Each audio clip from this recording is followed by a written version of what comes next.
Hi guys, this is DM&C. Welcome to our channel. Subscribe and don't forget to the bell icon. Freddie Mercury gave his first performance as the frontman for his band before Queen in 1969 when Roger Taylor saw him. He was not impressed by his awful vocals. Yes, you heard that right. One of the greatest voices in the history of rock music had a very wobbly start. Not only that, he even struggled at first to unleash the great showman who would captive audiences for 2 decades across the entire globe. Freddie took to the stage on August 23, 1969 as the new frontman for experimental rock collective Ibex.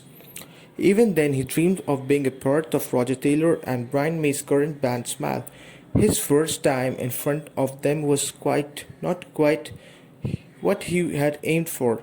Ibex manager Ken Testy booked them a lunchtime gig at Bolton's Octagon Theatre.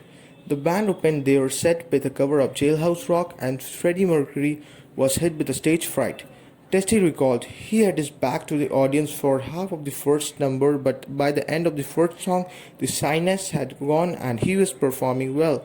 A few weeks later, Ibex played the Sing Club on the Liverpool's Herdman Street. Smile were in the city and joined them on stage at the end for a rowdy jamming session. It was Freddie's longed-for chance to impress. Ibex bassist Tubb Taylor said, "God, we were awful," and described how Freddie had not yet mastered his vocals. Tubb said, "Freddie was not Steve Winwood, Steve Marriott, or Joe Cooker. At the beginning, his pitching was awful." Roger Taylor had similar thoughts. "I remember thinking God on showmanship, but not sure about the singing." Brian May described Smile performing a joint gig with Rickarage, then renamed Ibex at Imperial College. "I remember Freddie being very ebullient and making a big noise. We could hardly keep it up with it."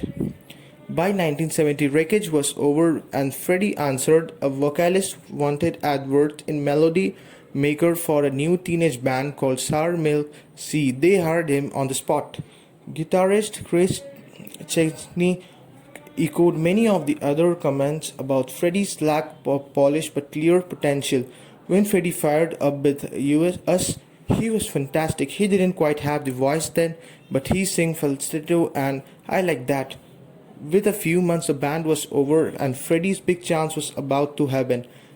Smile's lead singer Tim Steffel quite after the big break and a record deal with Mercury Holds failed to produce anything which touched the charts.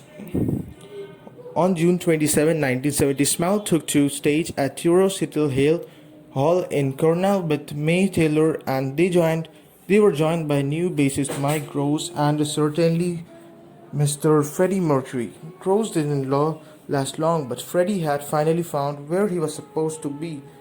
By the time band appeared on the Top of the Pops in 1974, he had become the consummate performer and the singer he was always destined to be.